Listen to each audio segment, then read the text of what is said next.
você abra sua Bíblia no livro de Deuteronômio, capítulo 3, o quinto livro, o último livro do Pentateuco, quinto livro da Bíblia, Deuteronômio, capítulo 3. O texto diz: naquela ocasião, implorei ao Senhor.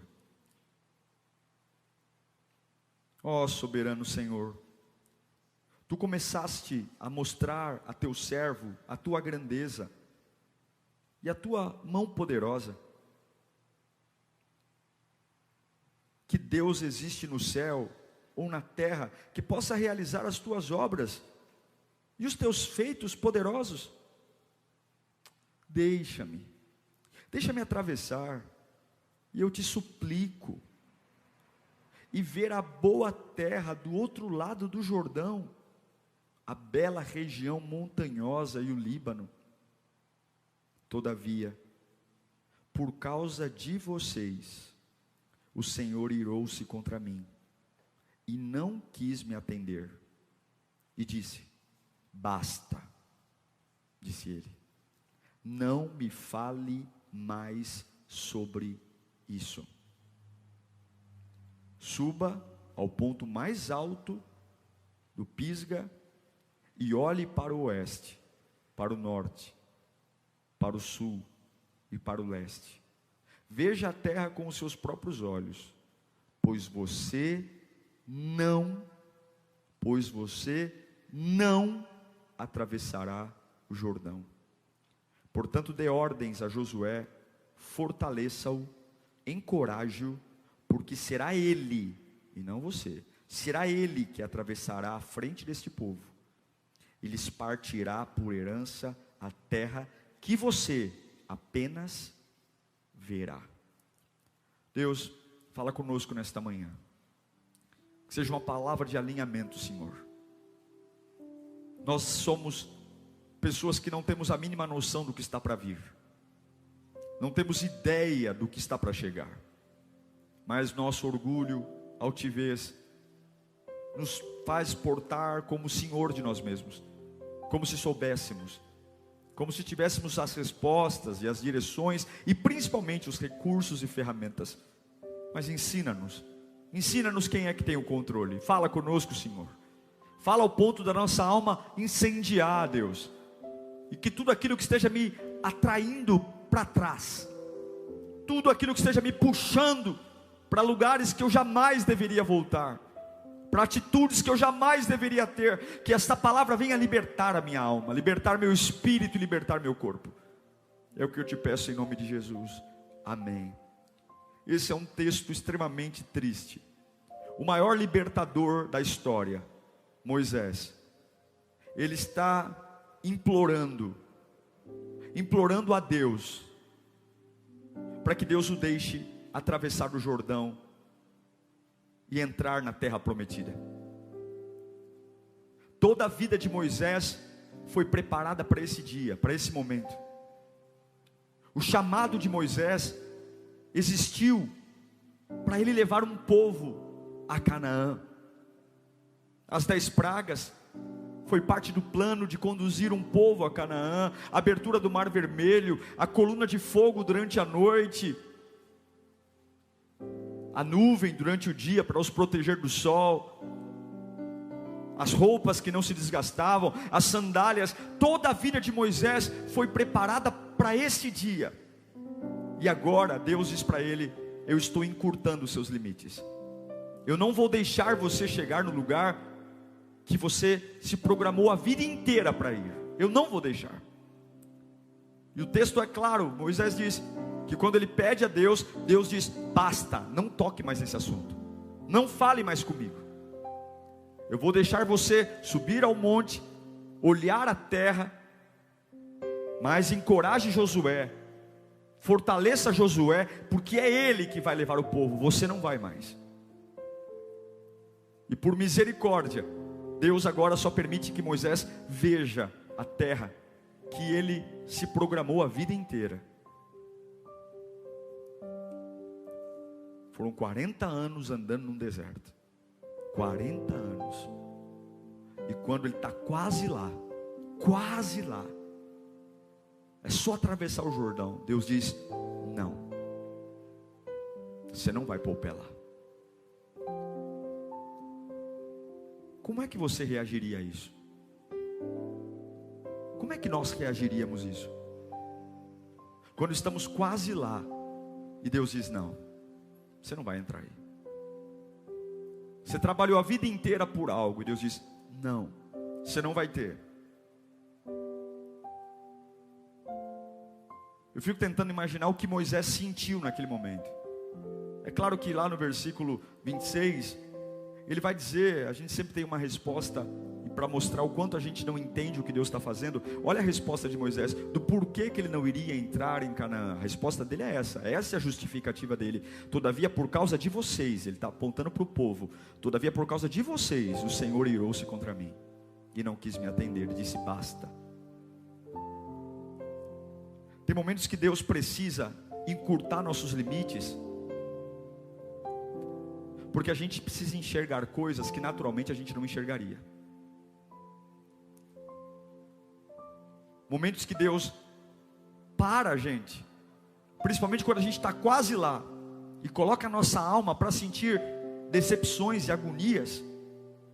Imagina o sabor amargo de um homem que sonhou, que eu sofri nessa caminhada, o que eu trabalhei, o que eu vivi, e agora Deus está tirando de mim o direito.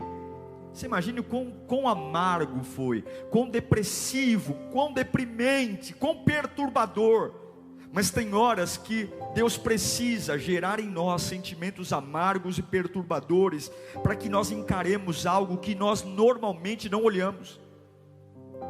Tem horas que Deus precisa tirar de nós os limites, para nos forçar a sentir coisas tão amargas, que vão nos apresentar sem maquiagem aquilo que normalmente nós nos recusamos a olhar, e que principalmente está dentro de nós, coisas profundas que nós nunca lidamos, nunca olhamos, nunca trabalhamos. E Deus diz: eu não posso deixar você entrar, porque você foi bênção para muita gente, mas tem coisa aí, Moisés, só essa amargura vai fazer. Tem sentimentos amargos que Deus permite a gente ter simplesmente para nos fazer essa reflexão: por que Ele não deixou eu entrar em Canaã? Quando foi a última vez que nós perguntamos os porquês do porquê nós não entramos nos lugares que queríamos? Ao invés de ir para o fatalismo, jogar na conta da desgraça, jogar na conta do capeta, ao invés de jogar na fatura da família, da história, quando foi que nós fizemos uma análise profunda? Porque se Deus pode tudo, Ele poderia ter deixado eu ir. Se Deus pode tudo, agindo Deus, quem impedirá? Então, se alguém impediu, será que alguém poderia impedir? Ou será que esse grande impedimento não é o próprio Deus dizendo: eu vou encurtar os teus limites, porque você precisa refletir no porquê que eu não estou deixando você entrar em Canaã.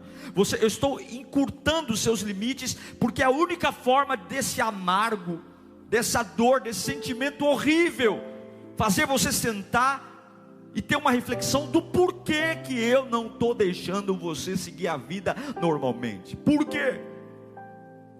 No livro de Hebreus, capítulo 12. Talvez você diga que Deus é cruel, enfim, pastor, se eu tivesse no lugar de Deus, tadinho do Moisés, eu deixaria ele entrar. 40 anos andando no deserto, e quando ele está quase lá, Deus disse: não vai, é o Josué que vai, ele só tem que ver. Mas em Hebreus capítulo 12, versículo 9, a Bíblia diz: além disso, tínhamos pais humanos que nos disciplinavam, e nós os respeitávamos. Quanto mais devemos submeter-nos ao Pai dos Espíritos, para que assim vivermos. Nossos pais nos disciplinavam por curto período, segundo lhes parecia melhor. Mas Deus nos disciplina para o nosso bem, para que participemos da sua santidade. Nenhuma disciplina parece ser motivo de alegria no momento. Nenhuma disciplina tem sabor doce no momento, mas de tristeza. Mas, mais tarde, porém, aquilo que tem sabor amargo agora, produz fruto de justiça e paz, para aqueles que por ela foram exercitados. Portanto, fortaleçam as mãos enfraquecidas e os joelhos vacilantes. Preparem-se para a disciplina. Façam caminhos retos para os seus pés, para que o manco não se desvie, mas para que seja curado. Esforcem-se para viver em paz com todos, e para serem santos, porque sem santidade ninguém verá o Senhor. Cuidem que ninguém se exclua da graça de Deus, que nenhuma raiz de amargura brote por causa da perturbação, contaminando a muitos. Esse texto, ele é muito especial, porque ele fala que os nossos pais nos disciplinam por um curto prazo, e Deus, que é o Pai dos Espíritos, também nos disciplina. E toda disciplina tem sabor amargo, porém, ao longo do tempo, ela vai fazer bem. Todos nós temos na fatura algo que nós deixamos de ouvir, e hoje, com arrependimento na alma, dizemos: se eu tivesse ouvido, eu teria uma vida muito diferente da que tenho hoje. Todos temos, não temos isso? Pelo menos uma situação, pode ser a mais simples do mundo, todos nós temos. Esse texto de Hebreus nos dá várias lições. A primeira delas é viver em paz com todos, é ter a capacidade de não criar inimigos desnecessários, de simplesmente não travar batalhas que eu não deva entrar. Seguir em paz com todos é dizer: eu preciso ter uma vida tão inteligente, capaz de abrir mão de pessoas para ter a minha liberdade. Mas o que nós fazemos quando as pessoas se afastam de nós, se afastam da igreja, se afastam da nossa círculo de amizade? Nós nos prendemos a relações que já acabaram, e nós temos dificuldade de viver em paz com todos. Viver em paz com todos é entender que eu serei uma pessoa tão bem resolvida, que quando alguém me declarar guerra, eu vou declarar paz. É ser uma pessoa tão livre, para entender que o presente mais respeitoso que eu posso dar a alguém é deixá-lo ir. A maior prova de amor que você pode dar a alguém é que quando ela quiser ir, você pode deixá-la ir. Isso é viver em paz com todos. Agora, esse texto é maravilhoso, porque Moisés está ali, vendo a terra prometida, quase podendo entrar nela, e Deus disse: você não vai entrar, você vai ver. E a pergunta que eu faço é: por que Deus nos permite sentimentos amargos? Por que Deus nos rejeita? Por que tem horas que Ele parece ser tão cruel? Por que Deus permite que algumas pessoas que convivem com a gente nos traiam? Por que Ele permite que em alguns momentos pessoas que a gente ajuda tanto sejam desleais, ingratas? Por quê? Deus permite tudo isso porque Ele quer arrancar algo de nós que naturalmente não sairia. Deus permite sentimentos amargos, coisas que naturalmente nos causam espanto, como o maior libertador de todos os tempos, o homem que teve a vida destinada a ir em Canaã, e agora Deus diz: você não vai entrar lá. Como assim, meu Deus? Como assim não? Depois de tudo que eu vivi, tudo que eu passei, não. Por que Deus está dizendo não? Porque havia algo em Moisés ainda que tinha que ser arrancado. E tem horas que nós precisamos entender que as crueldades, ou aquilo que nós consideramos como absurdos, não vem do inferno, não vem de macumba, é o próprio Deus trazendo sentimentos extremamente amargos, para que eu tenha a oportunidade de arrancar algo que tem que sair de mim, que não sai com as festas, que não sai com os beijos e com os abraços. Muitas vezes está tão profundo, tão cauterizado, que naturalmente não vai sair. Tem coisas que são raízes da infância. Aceitei Jesus, vim para a igreja, me batizei, mas tem coisas da minha infância que ainda estão cauterizadas da minha alma. Coisas da minha infância, como por exemplo, um menino que foi achado no rio, amamentado pela própria mãe, mas não podia chamar a mãe de mãe, porque tinha que chamar a filha de Faraó de mãe. Ou como um menino que cresceu num palácio, vendo o seu povo escravo e ele príncipe. Ou um menino que talvez quando tinha 40 anos, já não mais menino, e viu um hebreu apanhando de um egípcio, e ele vai lá e comete um assassinato. O problema é que nós não somos vazios. Ninguém chega na presença de Deus vazio. Sempre carregamos a colcha de retalhos com várias experiências, e nós somos forçados a superar tudo. É assim que a fé nos impulsiona. Superamos, vencemos, passamos por cima. Mas Deus não te quer pela metade. Deus não te quer funcionando pela metade. Deus te fez para ser por inteiro para Ele. E tem coisas tão profundas que se nós não pararmos no amargo, não sairá de nós. E eu digo para você, quando de repente você viver uma fase de um sentimento amargo, quando de repente você acordar e falar: minha vida perdeu o chão, está tudo de perna para o ar, tenha a certeza, Deus quer arrancar algo de você. Deus está fazendo você parar simplesmente para perguntar: por que, Senhor? Por quê? Veja que o que Moisés carregava era tão forte, que quando Deus o parou, a resposta dele era: por causa de vocês, Deus se irou contra mim. Ainda Deus tirando dele o privilégio de pisar em Canaã, ele ainda não consegue entender que Deus quer arrancar algo dele, que Deus quer tratar ele. Ele ainda continua entendendo que Deus está punindo ele por causa de alguém. E se o amargo não te fizer olhar para o lugar certo, o amargo vai te destruir. Se o sentimento amargo se a trava de Deus, você não usá-la para o teu crescimento, a trava vai destruir você.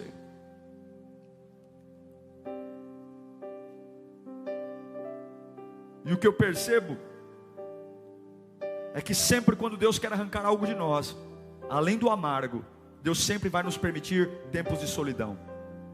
Deus olha para Moisés e fala: encoraje Josué, motive Josué, ele vai atravessar o Jordão. Você vai ver todo mundo atravessando o Jordão, porém você vai ficar do outro lado da margem, você não vai. Tempos de solidão são tempos de transformação. E o que a gente faz?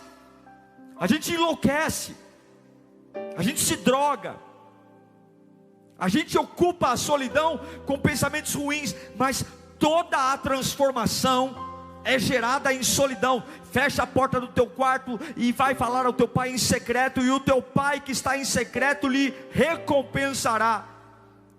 Deus estava deixando Moisés sozinho, porque tem coisas que nós só vamos aprender sozinhos. Moisés, todos vão atravessar o Jordão, menos você. Você vai ver um a um, família a família aí, e você vai ficar.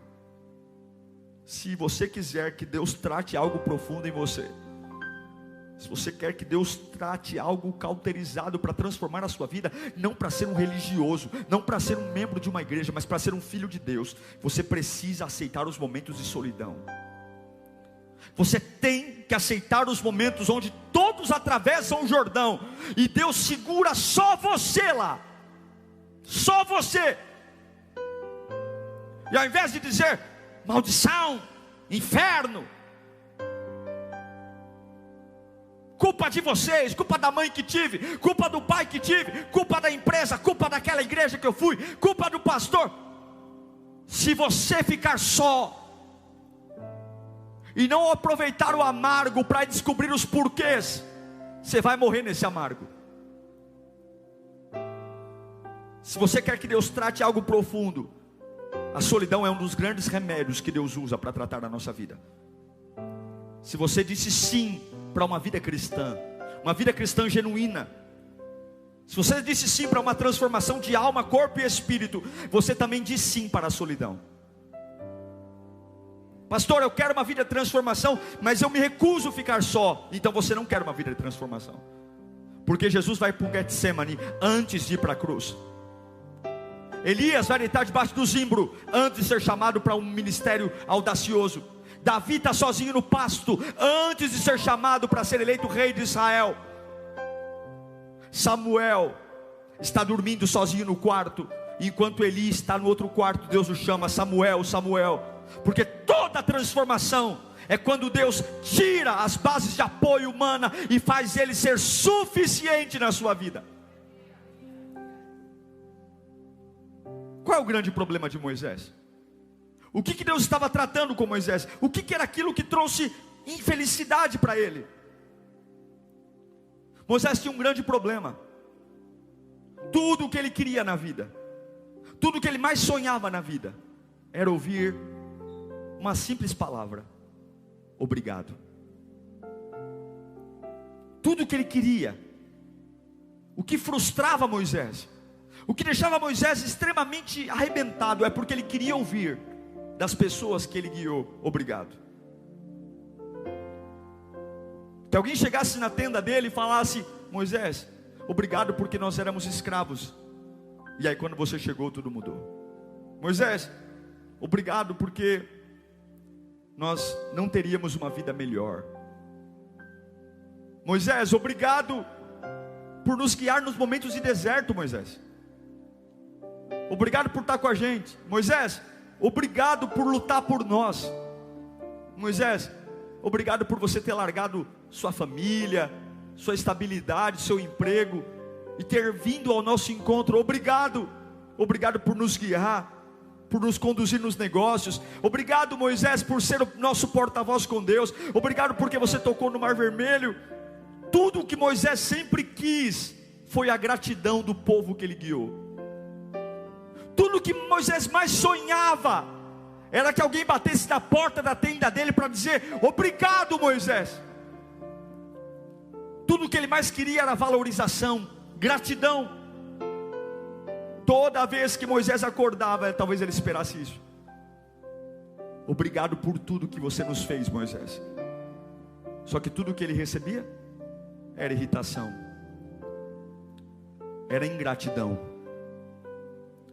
era traição, era gente pelos cantos fazendo complô e facção para tirá-lo do poder. Tudo que ele recebia era raiva, motins e conspiração. E chega uma hora que ele não aguenta mais. Chega uma hora que ele não aguenta mais. Só que aí ele não fala isso para as pessoas. Ele não sai da tenda e fala: chega, vocês não aguentam mais. Eu não aguento mais vocês, chega, seus ingratos. Ninguém aqui consegue me agradecer. Ele não vai dobrar o joelho e dizer para Deus: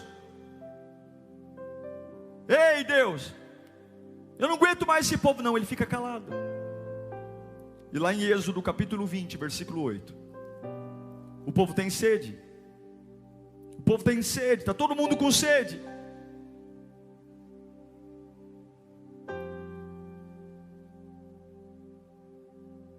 O povo tem muita sede.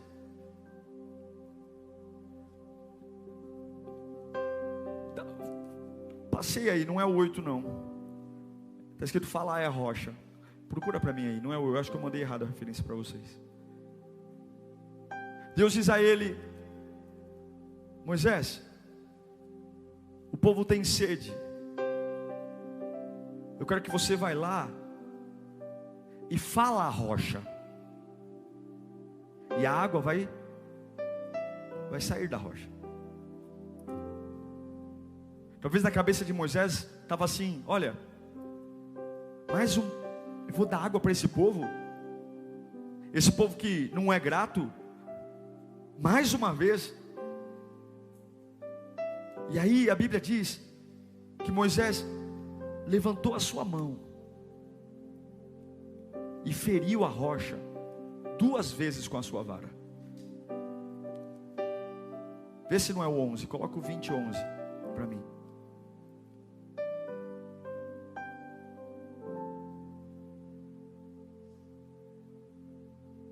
Não é? Procura para mim aí. Eu acho que eu passei errado essa referência para vocês.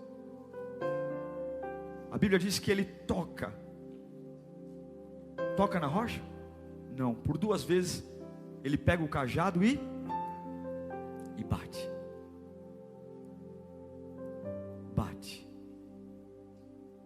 Isso. Então vamos lá. Vamos pro Números, não é Êxodo. Põe o versículo 8 para mim. Tá lá, vamos lá? Pegue a vara e com o seu irmão Arão, reúna a comunidade diante desta e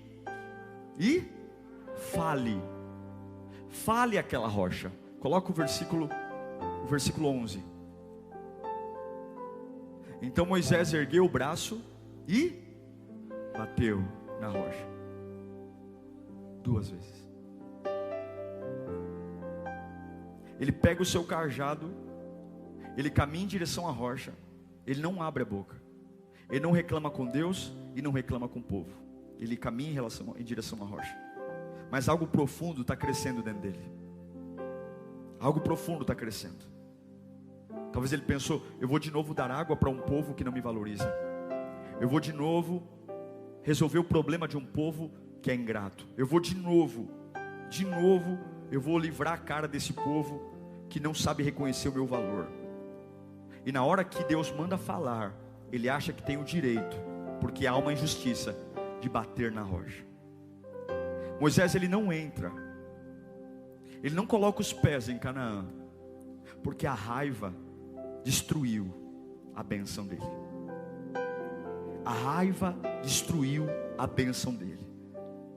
Tem coisas que não parecem justas, como por exemplo, servir um povo ingrato, como ser bom para uma pessoa ingrata. Tem coisas que não parecem justas, como por exemplo, ser gentil com uma pessoa que não é gentil comigo. Mas se você entregou a sua vida a Cristo, você tem que saber que não tem outro caminho. Quando Deus manda você fazer algo, pouco importa o que você sente. Se Deus não está irado, você não pode se irar. Se Deus não está revoltado, você não pode se revoltar. Você não pode. Se você entregou sua vida a Cristo, você tem que entender que você vai passar por fases que você vai ser sim desvalorizado, que ninguém vai na tua tenda reconhecer teu valor, que você vai ser bom para todo mundo, e a única coisa que você vai ouvir é a ingratidão, é que você não é bom o suficiente. Pessoas serão desleais a você, pessoas vão trair você, você será injustiçado, e ainda assim Deus vai mandar você dar água a eles. Deus vai mandar você dar de beber a eles. Como assim, pastor? Como darei de beber a um povo que não reconhece? Se você quer entender o que é a vida cristã, você não pode impor seus sentimentos para determinar como você vai obedecer a Deus. O grande problema de Moisés é que ele deixou os sentimentos dele determinar como ele obedeceria a Deus. E você não pode deixar os seus sentimentos definirem como você vai cumprir o que Deus te pediu. Deus mandou ele falar à rocha, e pouco importa se havia raiva, ódio, indignação, traição, ele deveria falar à rocha. Nós não temos o direito de manipular o que Deus nos pediu, porque estamos desequilibrados ou porque nos achamos injustiçados. Nós não temos o direito de externar nossa raiva, de arrumarmos brigas desnecessárias, de entrarmos em guerras que nem deveríamos entrar, e vencer batalhas inúteis.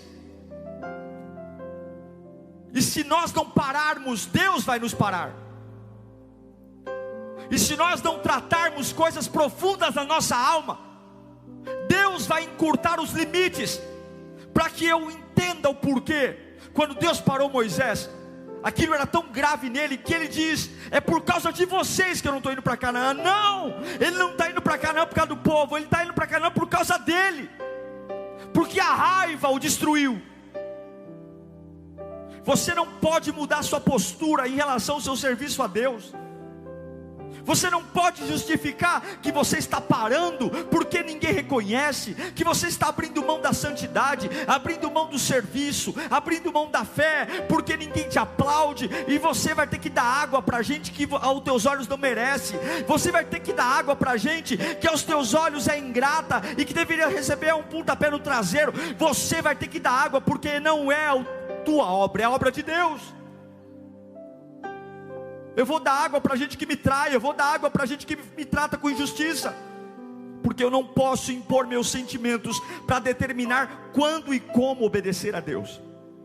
Você não pode impor seus sentimentos para impor como e quando você vai obedecer a Deus. E esse é o fracasso da igreja de hoje, onde nós obedecemos a Deus aliado ao que sentimos.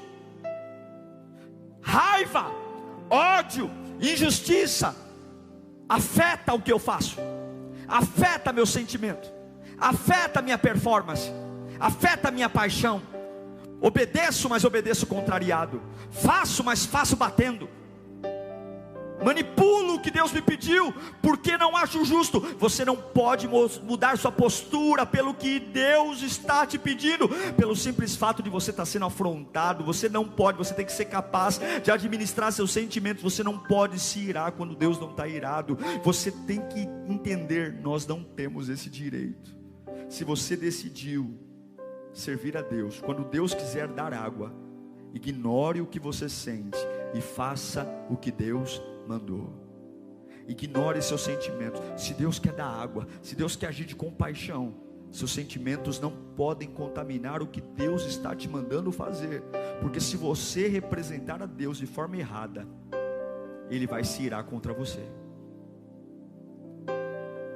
Se eu e você manipularmos o que Deus nos pediu para fazer, porque estamos com sentimentos desequilibrados, porque eu estou irado, quem vai se irar contra mim é Deus. Deus se irou contra Moisés. Naquele momento Deus não fala nada, a água vem, soou como um desabafo. Parece que Deus nem exortou Moisés naquele dia, mas quando ele estava quase lá, algo que constantemente ele não tratou, a raiva o impediu de entrar no lugar da promessa, porque ele não deixou Deus acessar aquilo que o destruía.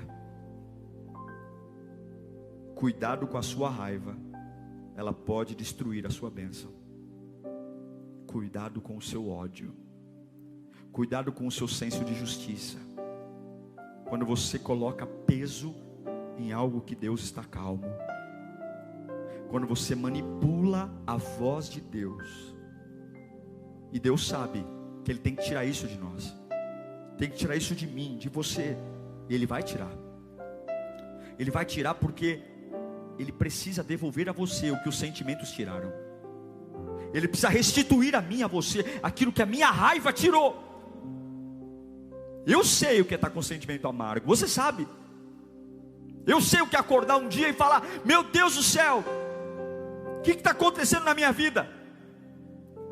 Nós sabemos quando Deus gera sentimentos amargos, quando Ele nos priva de atravessar o Jordão, e parece que a vida perde cor, parece que nada faz sentido, parece que tudo foi inútil, é um sentimento horrível. Mas como Hebreus diz, o pai disciplina o filho. Se um pai humano disciplina para esse tempo, mas o pai dos espíritos disciplina para o que está para vir. E no primeiro momento parece ser amargo, mas ao longo do tempo produz justiça, paz, vida. Talvez a vida, as pessoas, as condições não foram justas com você, irmão. Talvez tua infância não foi justa. Talvez você foi um sobrevivente, um guerreiro, como Moisés foi. Venceu absolutamente tudo para estar onde está hoje. O primeiro a fazer faculdade na família, o primeiro a arrumar um emprego, o primeiro a casar, o primeiro a ter uma família modelo. Talvez você é a pessoa maravilhosa, o guerreiro, aquele que superou, aquele que a vida não te deu nada, e você foi lá, lutou e tem tudo hoje. E talvez tudo que você quer hoje é um reconhecimento, é um aplauso, é uma família que te honre, é um pai e uma mãe que reconheça que é você que paga as contas, é um irmão que reconheça que você que ajudou ele na faculdade, é um emprego que o patrão veja o quanto você trabalhou e o quanto você dá lucro para aquela empresa. Talvez você está aí revoltado porque a vida não reconhece o seu valor, porque as pessoas não aplaudem o quanto você é dedicado, o quanto você é responsável, o quanto você renuncia pelos outros, e isso tem afetado a sua fé, porque é injusto. Ninguém vê, não tem um obrigado, pastor, não tem um obrigado. É de janeiro a janeiro eu me matando por essa família, me matando por essa igreja, me matando por tudo, e não tem um obrigado, não tem um tapinha nos ombros. E não importa o que você espera, eu e você não temos o direito de manipular o que Deus nos pediu, porque estamos desequilibrados. Porque se fizermos isso, a raiva que eu estou sentindo, quem vai sentir é Deus. Talvez alguns estejam arrasados, porque o empenho não é reconhecido, porque olham para a família e falam: se não fosse por mim, eles não estariam vivos, não estariam comendo, não estariam aqui. E tudo que eu recebo, pastor, tudo que eu recebo é reclamação. Faço comida e está ruim, nada está bom. Você não pode, apesar da sua frustração, você não pode bater na rocha. Você não pode, você não tem esse direito. Você não pode. Você não pode. Seus sentimentos não podem adulterar o que Deus está mandando você fazer. Senão Deus vai arrancar teu limite. Você não pode. E eu te afirmo, você sempre se frustrará com as pessoas. Sempre haverá gente para reconhecer o que você não fez, o que você não é. Você nunca vai ser bom aos olhos dos homens. Mas não desperte a ira de Deus, ficando irado com aquilo que Deus não está irado. Deus disse: fala a rocha. Você não pode bater na rocha. Eu sei que na cabeça de muitos aqui e que me assistem, existe o termo deveriam. Eu sei, pastor, mas deveriam me amar mais, deveriam me agradecer mais, deveriam trabalhar mais, deveriam me ajudar mais, deveriam me agradecer. Olha, pastor, eu sei, mas olha, seria tão mais fácil se deveriam me apoiar mais, deveriam me aplaudir mais, deveriam me honrar mais. Mas eu quero dizer que tudo isso faz parte do plano de Deus. Tudo isso faz parte. Deus sabia que o povo era daquele jeito. Deus sabia que as pessoas eram daquela forma. Deus sabe como é o coração das pessoas. Você acha que Deus não sabia que Moisés merecia? Só quem não sabia era Moisés. Mas agora, Moisés, para que você se torne apto a entrar na terra de Canaã, para que você se torne apto a pisar na terra prometida, eu tenho que parar você. Cala a boca. O texto é claro. Moisés diz: Deus falou para mim, não me peça 2 vezes, eu vou deixar você ver. Deus falou: cala a boca, não piora nada. Eu preciso parar você para tirar isso que você não enxerga. Me deixe tirar isso que está tão profundo dentro de você. Se você quer chegar onde Deus tem para você, se você quer viver o melhor plano de Deus, você tem que melhorar, meu irmão, minha irmã, você tem que melhorar. Nós temos que melhorar. Se nós quisermos chegar na terra que o Senhor tem para nós, nós temos que melhorar. Temos que ser superiores. Tenho que me aperfeiçoar tanto ao ponto de lidar com a ingratidão, com a injustiça, e entender: eu não vou usar meus sentimentos para adulterar e manipular o que Deus me pediu. Porque evangelho não é pregação, canção. Evangelho é melhora. Se você quer entrar no lugar que Deus tem para você, lugar que mana leite e mel, lugar que nem olhos viram, ouvidos ouviram, nem passou pela mente humana, lugar de paz, você não pode ser tão pequeno ao ponto de ser dominado pela sua raiva. Você não pode adulterar o que Deus te chamou para fazer apenas porque você está com raiva pela reação das pessoas. Você não pode, porque você está frustrado, porque você está desanimado. Nós não temos o direito de fazer o que dá na telha, só porque ninguém reconhece o meu valor, só porque ninguém reconhece o quanto eu ponho dinheiro nessa casa, só porque ninguém reconhece o quanto eu me dedico. Parece que aquele que está sentado no sofá tem mais valor do que eu, que trabalho o dia todo. Deus precisa parar você para arrancar isso de você. Deus precisa parar você, porque você não precisa disso. Você não precisa que os homens te agradeçam. Você não precisa ouvir das pessoas obrigado.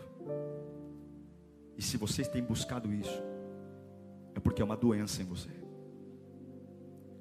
E essa doença não entra em Canaã.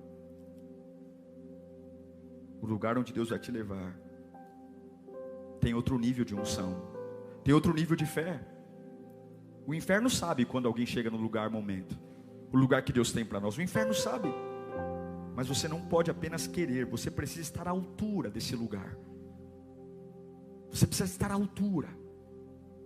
E Moisés, por mais que ele tenha feito tudo o que fez, ele não estava à altura de entrar em Canaã. Repito a você, não deixe a sua raiva destruir a sua bênção. O lugar onde Deus está preparado a você, você não pode entrar lá com raiva. Uma vida mal resolvida, cheio de amarguras, cheio de terceirizações, uma mente desequilibrada, uma mente que espera do homem. Você tem que decidir. Arranque isso agora. Deixe Deus arrancar isso agora. Você sabe o porquê? Todos nós sabemos, mas nós não temos muito tempo. Você sabe por que Moisés não entrou na terra prometida? Porque ele não tinha muito tempo. Deus o parou, e quando Deus o parou, ele ainda continuou com o mesmo pensamento: é por causa de vocês. Está com raiva de novo, que Deus se virou contra mim. Mas ele já tinha 120 anos, ele não tinha mais tempo. Se ele tivesse talvez mais 40 anos, ele poderia ter caído a ficha. Nós não temos muito tempo. Ou nós deixamos Deus arrancar o que está tirando nossos limites agora, ou talvez nós só vamos olhar e a próxima geração que vai entrar. Não há nenhum problema em ver a próxima geração entrar nos lugares, mas eu sei que Deus não ama mais uma geração do que a outra. E eu creio que minha filha, meus netos, seus filhos, seus netos viverão coisas maiores na Lírio do que nós. Mas eu quero viver o que Deus tem para o meu tempo. Canaã era para o tempo de Moisés, mas ele não entrou. Por quê? Porque ele não parou para tratar o que estava. Arranque isso agora. Cale a boca, Moisés, cale a boca. Não me peça para entrar lá. Fique quieto. Entenda o que eu estou fazendo. Esse amargo, essa angústia, é porque tem um porquê que você tem que tratar. Você não tem tanto tempo assim, Moisés. Você não tem tempo. Você acha que tem, mas não tem. Você acha que pode resolver isso ao longo dos anos, mas não pode. Você acha que pode resolver isso daqui a algum tempo, mas não pode. Deixa eu arrancar isso agora. Você está quase lá, meu filho. É só atravessar o Jordão. É só atravessar o Jordão. Está pertinho, mas essa raiva vai deixar você fora. Está quase lá. Você venceu o Mar Vermelho, você venceu o Faraó, você venceu a praga no Egito. Você fez tudo. Você só não consegue vencer o que está dentro de você. Você não tem tanto tempo. Você está quase lá, mas o tempo é curto e a raiva é alta. Você está quase lá. Moisés perdeu quando estava quase lá. Moisés perdeu quando estava quase lá. Ele não se perdeu no começo, ele não se perdeu no meio. Moisés se perdeu no fim. Uma pena estar tão perto de viver o que eu sonhei, e por conta de uma raiva, por conta de adulterar o que Deus me pediu, eu não sou capaz de pisar no lugar que eu mais sonhei em toda a minha vida. Você pode fazer tudo certinho, vir para a igreja, cantar, pregar, dizimar, ser um voluntário, mas ainda assim, se você não tratar sua raiva, ela vai destruir sua bênção. Ela vai arrancar sua bênção. Eu não estou falando de atitude. Eu sei que a gente luta para ter santidade. Eu não estou falando de atitude. Eu sei que nós temos boas atitudes. Eu estou falando de coração. Eu não estou falando de pecado aqui. Eu sei que a gente luta para fugir do pecado. Eu sei que a gente luta para fazer coisas boas. Mas eu estou falando de raiva aqui dentro. Eu estou falando do que existe no meu coração. E Deus nos deu esse culto aqui. Deus nos deu esse culto para arrancarmos essa raiva. Você tem alguns minutos onde você pode deixar o Senhor Jesus parar você para arrancar essa raiva. Se abra. Se abra para você jogar isso fora hoje. Isso que tem te feito manipular o que Deus tem para você. Adulterar o chamado. A sua raiva destruirá a sua bênção.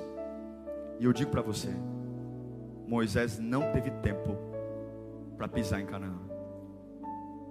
Ele morreu e não entrou em Canaã. A raiva arrancou dele o maior sonho da vida dele. Feche os seus olhos. não é o quanto eu sou bom, não é o quanto eu faço bom para os outros, não é o quanto eu ajudo, não é o quanto eu pago conta, não é o quanto eu sou trabalhador, não é o quanto eu sou fiel. Não tem nada a ver com as minhas atitudes, tem tudo a ver com o que está no meu coração. Tudo a ver. Ficar esperando que as pessoas reconheçam. Tudo que Moisés mais queria na vida era: obrigado, Moisés, obrigado por ser uma pessoa tão boa, obrigado por ser uma pessoa tão maravilhosa.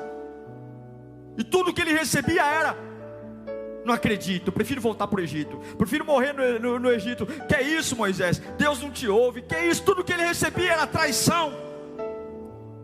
Mas você não pode irar-se onde Deus não está, porque se você se irar com o que Deus te pede, a ira de Deus virá sobre nós. E eu não quero a ira de Deus. Eu quero viver tudo que Deus tem para a minha vida, tudo que Deus tem para a minha vida, para o meu ministério, para a minha família. E eu não vou deixar a raiva destruir o que Deus tem para mim. Eu não quero estar quase lá e de repente a vida para. Não tem sentido, não tem explicação, mas não vou para frente. E aí começo a fazer o que sempre fiz: mais raiva, e culpo um, culpo outro, e eu não paro. Deus está me parando, Deus está colocando esse sentimento amargo, para eu fazer uma reflexão e dizer: me cura porque eu estou doente, me cura porque eu não sou uma pessoa bem resolvida, me cura porque eu ainda não entendi quem o Senhor é, me cura porque eu faço ainda, porque eu quero provar alguma coisa para as pessoas que me desprezaram. Eu não assumo isso com a boca, mas eu ainda tenho uma necessidade de provar algo para minha mãe, que eu venci na vida, e minha mãe nunca reconhece. Isso acaba comigo, pastor. Eu fui chamado de burro a vida toda, burro, e eu fiz faculdade, fiz mestrado, fiz doutorado, e na família ninguém aplaude o meu diploma. Eu fui chamado de imprestável. Com 13 anos comecei a trabalhar. Trabalhei em mercado, trabalhei na feira, trabalhei em tudo quanto é lugar. Comecei a pagar as contas de casa, suei a camisa, pastor. E eles nunca retiraram o que falaram de mim. Eles nunca retiraram o que falaram de mim. E hoje eu estou aqui na igreja, mas eu estou mal. É para orar, não estou conseguindo. É para cantar, não estou conseguindo. Porque não é justo. Fala a rocha, Moisés. Você não tem o direito de manipular o que Deus te pediu, só porque você está com raiva. Você não pode fazer a obra de Deus relaxadamente, só porque você está com raiva. Porque senão a raiva de Deus se acenderá contra você, e você não entrará no lugar que Deus tem para você. Nós oramos agora, meu Pai. Quebranta nosso coração, é agora. É agora, eu sinto teu Espírito aqui, é agora. É agora, é agora. O tempo é curto, e eu sei que alguns estão quase lá, meu Pai. Eu sei que alguns estão quase lá. Eu sei que alguns estão perto, estão quase lá. Deus nos ajuda, nos ajuda, nos ajuda. Nos ajuda agora, Pai, entra aqui, meu Deus. Coisas profundas da minha alma, coisas tão profundas, que nem eu mesmo gosto de olhar, que nem eu mesmo gosto de ver, que eu finjo que não existem, que é mais fácil dizer que é por causa do povo que eu não entro em Canaã, que é por causa do povo que eu não atravesso o Jordão. Mas não é, meu Deus. O Senhor está trazendo esse amargo para que eu apare. O Senhor está me parando aqui hoje para que eu entenda que há algo maior, e eu ainda sou pequeno, eu ainda não me deixei ser trabalhado. Venha, Espírito Santo, chama o Espírito Santo agora. Chama o Espírito Santo agora. Chama o Espírito Santo agora. Chama o Espírito Santo agora. Essa raiva não pode tirar você do que Deus tem para você. Não pode. Feche os teus olhos e comece a adorar o Senhor. Começa a adorar, peça para Ele, arranca de mim, Senhor, arranca essa raiva, começa a pedir, peça para Ele, peça para Ele. Você sabe o que está profundo aí na alma, você sabe as coisas mal resolvidas, você sabe aquilo que você espera dos outros, e o quanto isso mexe com você, o carinho que não vem, enquanto isso mexe com você, a gratidão, o reconhecimento, o aplauso, elas são obrigado, pastor, e não vem. Isso me altera, isso acaba comigo. Para e peça para Deus se curar nesta manhã. Para e peça para o Espírito Santo vir e curar você. Você não pode ser tão pequeno assim. Você não pode ser tão pequeno assim. Você tem que crescer, porque Canaã é terra grande, Canaã é terra especial, Canaã tem mel, tem leite, Canaã é terra de vida. E você não pode ter esse coração. Deus não vai deixar você entrar lá desse jeito. Não vai.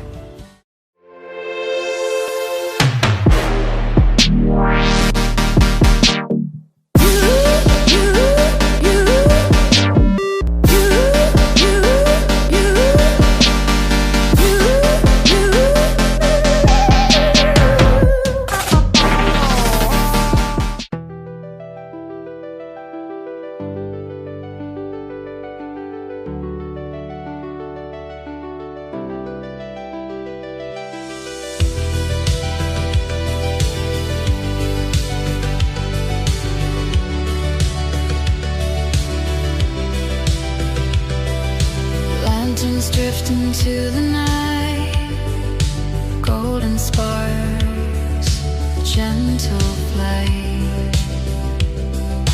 Every wish I never spoke rises high, a fleeting hope. Through the dark they softly gleam, carrying every silent dream. I reach my hand but touch the air, yet still I know they're floating there. Falling lanterns light the sky, every heartache left behind. Through the shadows, through the glow, they carry all we long to show. Even when the night feels cold and deep, these lanterns guard the secrets we keep.